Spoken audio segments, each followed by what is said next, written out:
Hello everyone, आज date है 16 अक्टूबर 2021 और द हिंदू न्यूज एनालिसिस में आपका स्वागत है। इस वीडियो में हम द हिंदू की इंपोर्टेंट न्यूज को एग्जाम के पॉइंट ऑफ व्यू से डिस्कस करेंगे। नीचे डिस्क्रिप्शन बॉक्स में Telegram channel volcano IAS academy का लिंक दिया हुआ है। First important news the Hindu के फ्रंट पेज से वर्ल्ड हेल्थ ऑर्गेनाइजेशन को लेकर के। वर्ल्ड हेल्थ ऑर्गेनाइजेशन ने ग्लोबल टीबी रिपोर्ट 2021 को रिलीज किया है और इस रिपोर्ट में कुछ इंपोर्टेंट पॉइंट्स एग्जाम के पॉइंट ऑफ व्यू से सामने आए हैं।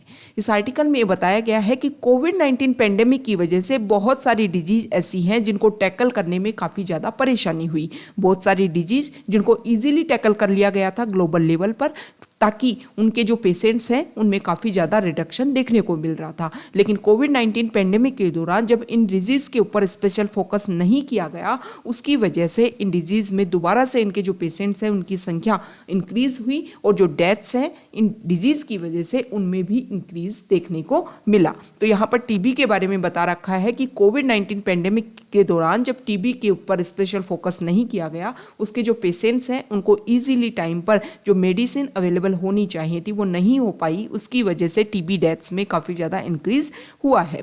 इस आर्टिकल में ये भी बताया गया है कि बहुत सारे लोग प्रेजेंट टाइम में ऐसे हैं जिनमें अभी तक टीबी को डायग्नोज नहीं किया गया है। इनकी जो संख्या है वो 4.1 मिलियन पीपल है। 2019 में अगर हम बात करें तो जो सेम फिगर था वो 2.9 मिलियन था। यहाँ पर other countries India, Indonesia, Philippines, China, इसके अलावा 12 अदर कंट्रीज हैं जिन्होंने 2019 से 2020 के बीच में अगर हम देखें तो ग्लोबली टीबी के जो पेशेंट्स हैं उनमें काफ़ी ज़्यादा रिडक्शन किया था। मतलब एक ओवरऑल कंट्रीब्यूशन किया था कि टीबी की जो बीमारी है उसको कम किया जाए। लेकिन दोबारा से अगर हम देखें तो सारे के सारे कंट्रीज़ में दोबारा से अपसर्ज देखने को मिला है कोविड-19 के बाद में, इस पेंडेमिक के बाद में बहुत सारी डिजीज़ के नंबर्स में। WHO के बारे में यहाँ पर बात की गई है, उसके बारे में हम कुछ बेसिक फैक्ट्स देख लेते हैं जो एग्जाम के पॉइंट ऑफ व्यू से इंपॉर्टेंट हो जाते हैं। World Health Organization United Nation की स्पेशलाइज्ड एजेंसी के रूप में काम करती है हेल्थ के एरिया में। 7 अप्रैल 1948 को इसको एस्टेब्लिश किया गया था और इसीलिए हर साल एवरी ईयर 7 अप्रैल को वर्ल्ड हेल्थ डे के रूप में सेलिब्रेट किया जाता है। इसका जो हेड क्वार्टर है वो जेनेवा, स्विट्जरलैंड में है। जो WHO है, वर्ल्ड हेल्थ ऑर्गेनाइजेशन है, वो इंटर गवर्नमेंटल ऑर्गेनाइजेशन है और हेल्थ के एरिया में एक तरीके से कोलैबोरेशन का काम करता है सभी जो कंट्रीज़ है, ग्लोबली जो कंट्रीज़ हैं उनके बीच में। नेक्स्ट इंपॉर्टेंट न्यूज़ है, हमारे इंडिया में पीस और स्टेबिलिटी लाने के लिए कोशिश की जा रही है। कश्मीर वाला जो रीजन है वहाँ पर काफ़ी लंबे समय से प्रॉब्लम चल रही थी, वायलेंस केसेस देखने को मिल रहे थे, जिसकी वजह से वहाँ पर जो सिविलियंस हैं, जो हमारे मिलिट्री पर्सनस हैं, उनकी डेथ भी काफ़ी ज़्यादा संख्या में हुई। कुछ टाइम की अगर हम बात करें, अदर जो ईयर है उनसे कंपेरिजन करें तो जो डेथ्स हैं वो अदर ईयर से कंपेरिजन करने पर ज़्यादा देखने को मिल रही हैं। तो इस आर्टिकल में बताया गया है कि वहाँ पर कुछ मिलिटेंट्स जिनकी वजह से माना जा रहा था कि ये जो डेथ है वो उनकी वजह से हो रही हैं, तो उन लोगों को गिरफ्तार किया गया और उनको हमारी जो पुलिस है वहाँ पर उनके द्वारा मार दिया गया। मीन्स हमारे इंडिया में जो इंटरनल सिक्योरिटी है वो एक मेजर इशू है। बहुत सारे हमारे कंट्री के ऐसे एरिया हैं जहाँ पर इंटरनल इंसर्जेंसी जो है वो एक मेजर प्रॉब्लम है। इसको कैप्चर करने के लिए गवर्नमेंट को अपनी तरफ से कुछ ऑपरेशंस, कुछ ऐसी इनिशिएटिव स्टार्ट करनी चाहिए ताकि वहाँ के जो लोग हैं, पीपल जो हैं, उनमें बिलीव क्रिएट हो सके। और जब बिलीव क्रिएट होगा तभी जा कर के जब वो इंडिया में अपने आप को एक इंटीग्रल पार्ट के रूप में डेवलप करेंगे, तभी जाकर के ये जो इंटरनल सिक्योरिटी प्रॉब्लम है इसको सॉल्व किया जा सकेगा। नेक्स्ट इंपॉर्टेंट न्यूज़ यहाँ देखो तमिलनाडु के जो सीएम हैं उन्होंने अपने साथ में जो अदर सीएम है, अदर स्टेट को जो सीएम है, उनको कुछ लेटर्स लिखे हैं। उन लेटर में उन्होंने एक इम्पोर्टेंट बात की कि अभी सुप्रीम कोर्ट के द्वारा अगर हम देखें, इसके अलावा जो सेंट्रल गवर्नमेंट है उन्होंने भी फायर क्रैकर्स को लेकर के और नेशनल ग्रीन ट्रिब्यूनल ने भी कुछ नॉर्म्स, कुछ रेगुलेशन जारी किए हैं कि फायर क्रैकर्स के जो सेल है, उसका जो प्रोडक्शन है, उसको परमिशन नहीं दी जाएगी। लेकिन जो तमिलनाडु है उसमें जो फायर क्रैकर इंडस्ट्री है, सर्दन जो तमिलनाडु है वहाँ पर शिवकाशी एरिया है, उसके आसपास ये फायर क्रैकर इंडस्ट्री काफ़ी ज़्यादा फैली हुई है।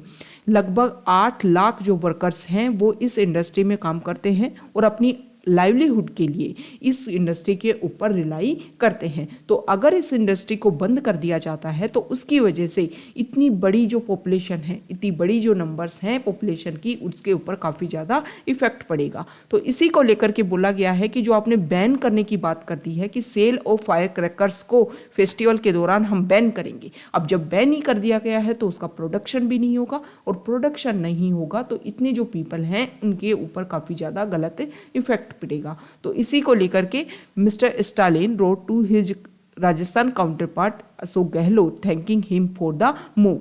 ठीक है, वो चाह रहे हैं कि जो अदर स्टेट के जो सीएम हैं वो उनकी हेल्प करें और ये जो प्रॉब्लम है इस इश्यू को सॉल्व करने की कोशिश की जाए। नेक्स्ट इंपॉर्टेंट न्यूज़ यहाँ देखो, मुदुमलाई टाइगर रिजर्व के बारे में इस आर्टिकल में बताया गया है। काफ़ी लंबे समय से एक जो टाइगर है जिसका निक नेम है MD-T23, ये इसकी वजह से वहाँ पर जो लोकल पर्सन्स हैं उनको काफ़ी बड़ी परेशानी हो रही थी। तो 20 डे ऑपरेशन के बाद में इसको कैप्चर कर लिया गया है मुदुमलाई टाइगर रिजर्व में। अब ये जो मुदुमलाई टाइगर रिजर्व है ये कहाँ पर एस्टेब्लिश है, इसके बारे में आपको नीचे कॉमेंट बॉक्स में बताना है। यहाँ पर जो आर्टिकल है वो बांग्लादेश की जो पीएम है शेख हसीना, उनके द्वारा एक इम्पोर्टेंट स्टेटमेंट आया है। उन्होंने बोला कि दुर्गा पूजा के दौरान जो पांडाल अटैक हुआ उसको लेकर के जांच की जाएगी, कोशिश की जाएगी कि ये जो स्पेशली जो फोकस करके अटैक किया गया या नॉर्मली जो भी प्रॉब्लम हुई उसको लेकर के इंस्पेक्शन किया जाएगा, एग्जामिन किया जाएगा और जो भी रिजल्ट आएगा उसको सामने रखा जाएगा। Next important news page number 3 से, इस आर्टिकल में दिल्ली हाई कोर्ट ने दिल्ली सरकार से एक बात पूछी है कि सर्वोदय एनक्लेव है उसमें पिछले 7 साल में 77 जो ट्रीज़ हैं वो गायब हो गए हैं। उसको लेकर के आपको बताना है कि किस तरीके से वहाँ पर जो ट्रीज़ हैं उनको आपने रिप्लेस किया है। जो भी मिसिंग ट्रीज़ हैं उनके बारे में हाई कोर्ट ने गवर्नमेंट से पूछा है, क्योंकि एक पिटीशन इनको लेकर के फाइल हुई थी। Next important news page number 4 से, इस आर्टिकल में अभी जो हमारी यूनियन होम मिनिस्ट्री है उन्होंने BSF border of security force को लेकर के एक इम्पोर्टेंट स्टेटमेंट दिया कि पहले आप पंजाब वाले रीजन में, पश्चिम बंगाल, वेस्ट बंगाल वाले रीजन में कुछ एरिया तक, मतलब हमारी जो बॉर्डर है उसके कुछ एरिया तक ही सिर्फ आप अरेस्ट, सर्च एंड सीज कर सकते थे। अब उस एरिया को, वो जो डिस्टेंस है उसको इंक्रीज कर दिया, मतलब बॉर्डर एरिया से आप 50 किलोमीटर तक का जो एरिया है वहाँ पर अरेस्ट कर सकते हो, सर्च कर सकते हो और सीज कर सकते हो। इसको लेकर के जो वहाँ की जो पॉलिटिकल पार्टीज हैं, स्पेशली पंजाब की जो पॉलिटिकल पार्टीज हैं वो विरोध कर रही हैं। उनका ये मानना है कि ये जो चीज़ें हैं वो एक तरीके से सेंट्रल गवर्नमेंट जो है वो फेडरलिज्म को डाइल्यूट करने की कोशिश कर रही है। मींस स्टेट्स की जो पावर है उनको डिमिनिश करने की कोशिश की जा रही है सेंट्रल गवर्नमेंट के द्वारा। Next important news editorial page से, ये जो आर्टिकल है यहाँ पर, ये जो फर्स्ट आर्टिकल है वो कश्मीर वैली को लेकर के है। यहाँ पर जो टेररिज्म को लेकर के जो केसेज बढ़ रहे हैं उनको रिमूव करने के लिए सबसे ज़्यादा जरूरी क्या है, civil society, political forces must do their best to remove fear among minorities in Jammu and Kashmir. Jammu and Kashmir में जो माइनॉरिटीज़ हैं उसको लेकर के जो पॉलिटिकल फोर्सेज हैं वो भी स्पेशल वर्क कर सकती हैं। इस आर्टिकल में ये बोला गया है कि 5 अगस्त 2019 को बाइफर्केशन किया गया था जम्मू एंड कश्मीर स्टेट का 2 यूटीज में। तब से लेकर के यहाँ पर जो भी इम्पोर्टेंट एक तरीके से चुनाव होने चाहिए, इलेक्शन होनी चाहिए, वो कंडक्ट नहीं हो पाए। चुनाव जब तक कंडक्ट नहीं होंगे तो कुछ रिप्रेजेंटेटिव होते हैं, उनके ऊपर रिस्पॉन्सिबिलिटी होती है कि किस तरीके से उस एरिया में स्टेबिलिटी क्रिएट की जाए। तो इस तरीके की जो भी पॉलिटिकल फोर्सेज हैं उनको पावर में लाने की आवश्यकता है। जो भी नॉर्मल प्रोसीजर है किसी भी एरिया के लिए वो लाने की आवश्यकता है, तभी जाकर के इस प्रॉब्लम को हम सॉल्व कर पाएंगे। ये जो आर्टिकल है वो भी हमारे पीएम के द्वारा पीएम गति शक्ति नेशनल मास्टर प्लान लॉन्च किया गया। तो इसी को लेकर के बताया गया है कि इंडिया जो है वो धीरे धीरे अपनी इकोनॉमिक ग्रोथ जो इंजन है जो स्लो हो गया था कोविड-19 पेंडेमिक की वजह से, उसको दोबारा से उस मोमेंटम को हम कैप्चर करने के लिए, अचीव करने के लिए दोबारा से कोशिश कर रहे हैं। और इसके लिए हमें क्या करना होगा, जो भी हमारा इंफ्रास्ट्रक्चर है उसको अपग्रेड करना होगा। जितना इंफ्रास्ट्रक्चर वेल डेवलप्ड होगा उतना ईजीली इंडिया की जो इकोनॉमी है, जो अलग अलग एरिया में एक तरीके से खर्च होती है, उसको सेव करके हम हमारी इंडिया की इकोनॉमी को बूस्ट करने में हेल्प कर सकते हैं। Next important news page number 8 से, यहाँ पर जो आर्टिकल है वो हमारे पीएम के द्वारा कुछ 7 PSU मतलब डिफेंस को लेकर के कुछ PSU लॉन्च की गई है जब से OFB को डिजोल्यूशन किया गया है। OFB क्या है? ऑर्डिनेंस फैक्ट्री बोर्ड को डिजोल्यूशन कर दिया गया और उसकी जगह पर डिफेंस पब्लिक सेक्टर अंडरटेकिंग्स को 7 new defence public sector undertakings को लॉन्च कर दिया गया है। मेन बात क्या है? हमारे इंडिया ने एक नया इनिशिएटिव लॉन्च किया था, आत्मनिर्भर भारत। और इस आत्मनिर्भर भारत जो इनिशिएटिव लॉन्च किया गया, जिसमें हमने गोल लिया कि मिलिट्री पावर में हम अपने इंडिया को मेक इन इंडिया मतलब हर जो वेपन है उसको हम इंडिया के लिए भी डेवलप करेंगे और उसका हम एक्सपोर्ट भी करेंगे। इसी को लेकर के इस एरिया में ज़्यादा फोकस किया जा रहा है। 75 ईयर ऑफ इंडिपेंडेंस में इंडिया एंटर कर चुका है और इंडिया ये चाहता है कि अपनी तरफ से बहुत सारे जो भी वेपन्स हैं उनको हम डेवलप करें। अगर हम कंपैरिजन करें, जो डिफेंस एक्सपोर्ट है वो इंडिया का लास्ट 5 ईयर्स में 325% तक इंक्रीज हो गया है। मीन्स इंडिया जो है उसने डिफेंस के एरिया में अपना जो काम है, अपनी जो स्ट्रेंथ है, क्वालिटी है, रिलायबिलिटी है, वो ही हमारी आइडेंटिटी है और इसी के लिए हमें वर्क करना होगा। नेक्स्ट इंपॉर्टेंट न्यूज़ यहाँ देखिए पेज नंबर 9 से। फर्स्ट इंपॉर्टेंट न्यूज़ है पेज नंबर 9 पर हंगर इंडेक्स को लेकर के। ग्लोबल हंगर इंडेक्स पब्लिश हुआ है। सभी को पता है कि वेल्थ हंगर लाइफ के द्वारा और इसके अलावा एक जो NGO हैं wealth hunger life and concern world wide, ये 2 NGO हैं, वो ग्लोबल हंगर रिपोर्ट को पब्लिश करते हैं। ये जो पब्लिशिंग एजेंसी है, इन्होंने जो रिपोर्ट पब्लिश की उसमें इंडिया को रैंक दी है 117।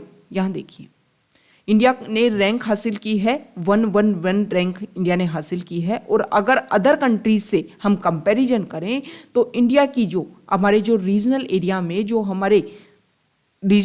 में जो कंट्रीज़ हैं उनसे अगर हम कंपैरिजन करें तो जो इंडिया है वो पाकिस्तान, बांग्लादेश, नेपाल और श्रीलंका इनसे भी नीचे आया है। देखो, जब भी कोई इंडेक्स पब्लिश होता है और हमारे रीजनल एरिया में कंट्रीज भी अगर उसमें शामिल हैं तो उनसे कंपैरिजन करके भी आपको याद रखना है। बहुत सारे एग्जाम ऐसे हैं जिनमें इस तरीके का क्वेश्चन पूछ लिया जाता है कि कौन पब्लिश करता है और दूसरा स्टेटमेंट दे देंगे कि हम पाकिस्तान से हमने रैंक ऊपर अचीव की है। तो ये बातें आपको ध्यान में रखनी चाहिए कि ग्लोबल हंगर इंडेक्स जो 2021 पब्लिश हुआ है उसमें इंडिया, पाकिस्तान, बांग्लादेश, नेपाल और श्रीलंका से भी नीचे आया है। उनकी रैंक हमसे ज़्यादा अच्छी है। ये जो ग्लोबल हंगर इंडेक्स जो है वो 4 इंडिकेटर्स के ऊपर पब्लिश होता है, जिसमें under nourishment, child wasting, child standing and child mortality. Okay, इसमें जो 0 स्कोर जिसका आता है वो बेस्ट है और जिसका स्कोर 100 आता है वो वर्स्ट है। इंडिया जो है प्रेजेंट टाइम में अगर हम देखें तो ग्लोबल हंगर इंडेक्स की जो सीवियरिटी स्केल है उसमें सीरियस कैटेगरी में आता है। मींस हमारे यहाँ पर जो हंगर का लेवल है वो काफ़ी ज़्यादा बढ़ा हुआ है। हमारा जो फर्स्ट टारगेट है SDG गोल फर्स्ट याद करने की कोशिश करो, no poverty no hunger. Okay, no poverty no hunger, SDG goal 1 no poverty, SDG goal no hunger. इसको अचीव करने में इंडिया जो है पिछड़ रहा है, इंडिया बैक आ रहा है अदर कंट्रीज से। इस आर्टिकल में वैसे अगर इंडिया की तरफ से अगर हम देखें तो इंडिया की जो गवर्नमेंट है उन्होंने बोला है कि जो भी इंडेक्स पब्लिश करते हैं उन्होंने किस तरीके से जो डाटा अचीव किए हैं, डाटा को यूज़ किया है, उसको लेकर के कोई भी साइंटिफिक तरीके से वो डाटा यूज़ नहीं करते हैं। तो ये जो रिपोर्ट है उसके ऊपर रिलाई नहीं किया जा सकता कि इंडिया की जो ग्राउंड रियलिटी है उसको लेकर के सामने आया है, क्योंकि ये जो पुअर रैंकिंग है वो सिर्फ और सिर्फ आपने टेलीफोनिक कन्वर्सेशन के द्वारा हासिल की है। कोई ग्राउंड लेवल पर इसके डाटा इकट्ठे नहीं किए गए हैं और जब कलेक्शन ग्राउंड लेवल पर जाकर के आपने इकट्ठे ही नहीं किए हैं तो उसका रिजल्ट बेहतरीन कैसे आ सकता है। नेक्स्ट इंपॉर्टेंट न्यूज़, यहाँ पर भूटान और चाइना के बीच में कुछ MOU साइन हुए हैं ताकि बाउंड्री जो टॉक्स हैं उनको लेकर के प्रोसीजर स्टार्ट किया जा सके। सुप्रीम कोर्ट ने एक इम्पोर्टेंट स्टेटमेंट बोला है कि जो कंपेशन दिया गया है उसको आपको फॉरएवर नहीं दिया जा सकता। मीन्स कश्मीर को लेकर के यहाँ पर इशू के बारे में डिस्कशन किया गया है कि कुछ वहाँ के लोग जो अदर एरिया में रह रहे हैं और वापस जाने के लिए उनको कुछ एक्स्ट्रा रिलीफ चाहिए, तो उसी को लेकर के सुप्रीम कोर्ट ने बोला है कि जो भी कंपेशन दिया जाना है वो हमेशा नहीं दिया जा सकता, कुछ टाइम के लिए ही दिया जा सकता है। नेक्स्ट इंपॉर्टेंट न्यूज़, ये जो आर्टिकल है वो स्पेशली फोकस है दिल्ली सरकार के द्वारा जो कोशिश की जा रही है, दिल्ली गवर्नमेंट कोशिश कर रही है कि वहाँ पर जो पोल्यूशन लेवल है उसको हम कम करें, और उसके लिए बहुत सारे इनिशिएटिव उन्होंने स्टार्ट किए। एक इनिशिएटिव स्टार्ट किया था स्टबल बर्निंग को लेकर के, और इसी को लेकर के रिपोर्ट सामने आई है कि पंजाब और हरियाणा में स्टबल बर्निंग में काफ़ी ज़्यादा केसेज में, इंसिडेंट्स में फॉल देखने को मिला है। ये फॉल कैसे देखने को मिला? तो बायोडिकम्पोजर पूसा के साथ में मिल करके दिल्ली गवर्नमेंट ने वेल डेवलप्ड किया था इसको। लास्ट ईयर दिल्ली गवर्नमेंट ने अपने रीजनल एरियाज में इसको यूज़ किया, उसके पॉजिटिव इफेक्ट देखने को मिले, और उसी की वजह से जो अदर एरियाज हैं जैसे कि उत्तर प्रदेश, यूपी, हरियाणा, पंजाब, ये जो स्टेट हैं इन्होंने इसको यूज़ किया, मतलब एनसीआर जो डिस्ट्रिक्ट है वहाँ पर इसका यूज़ किया और इसके पॉजिटिव रिजल्ट देखने को मिले। जो स्टबल बर्निंग इंसिडेंट है उनमें काफ़ी ज़्यादा कमी हुई, और इसी की वजह से जो पोल्यूशन लेवल है वो भी कम देखने को मिलेगा। यहाँ देखो, ये जो आर्टिकल है वो आईआईटी एंट्रेंस एग्जामिनेशन के रिजल्ट के बारे में है। इस आर्टिकल में मृदुल अग्रवाल ने टॉप किया है पूरे इंडिया में, और गर्ल्स में अगर हम देखें तो टॉप 100 में काव्या चोपड़ा जो है वो 98 रैंक उन्होंने हासिल की है। इस आर्टिकल में ये बताया गया है कि टेक्नोलॉजी वाले एरिया में जो गर्ल्स का इंक्लूजन है वो काफ़ी ज़्यादा कम है कंपैरिजन टू बॉयज़। यहाँ पर लास्ट में बताया गया है कि बॉयज़ का 30% अगर है तो जो फीमेल कैंडिडेट्स हैं वो 19% ही क्वालिफाइड कर पाती हैं। गर्ल्स का इंक्लूजन और ज़्यादा हो टेक्नोलॉजी में, इसके लिए गवर्नमेंट को कुछ इनिशिएटिव स्टार्ट करने चाहिए। नेक्स्ट इंपॉर्टेंट न्यूज़ यहाँ पर बताएं। ट्रैवल इंडस्ट्री के द्वारा ये बोला गया है कि हमारे इंडिया ने जो फॉरेन टूरिस्ट हैं उनको आने के लिए इंडिया ने काफ़ी लेट कर दिया है। मतलब हमारे इंडिया में बहुत सारे फॉरेन टूरिस्ट बहुत समय पहले से ही आ सकते थे, क्योंकि जो अब्रॉड है वहाँ पर वैक्सीनेशन प्रोग्राम इजीली बहुत पहले स्टार्ट हो गया था, और बहुत सारी जो पॉपुलेशन है उन्होंने वैक्सीनेशन लगवा भी ली थी। तो हमें ओपन करना चाहिए था, क्योंकि जो ट्रैवल इंडस्ट्री है, जो सर्विसेज सेक्टर है, वो सबसे ज़्यादा इफेक्ट हुआ है कोविड-19 पेंडेमिक की वजह से। नेक्स्ट इंपॉर्टेंट न्यूज़, हमारे इंडिया की जो भी कस्टम्स हैं, जो भी ट्रेडिशन है, जो भी यूनिक रिसर्च सेंटर उसके लिए डेवलप किया गया है, स्पेशली फोकस किया जाएगा इंडियन आर्ट के ऊपर। म्यूजियम रिटबर्ग जो ज्यूरिख स्विट्जरलैंड में एस्टेब्लिश इसको किया गया है, और ये जो म्यूजियम है इसके ऊपर इसमें स्पेशल फोकस किया जाएगा कि जो राजस्थान के जो आर्टिस्ट हैं उसमें सबसे पहले उनके ऊपर रिसर्च किया जा रहा है। तो ये आज का हमारा डिस्कशन था, कुछ इंपॉर्टेंट पॉइंट्स को हमने डिस्कस किया। Okay, thank you.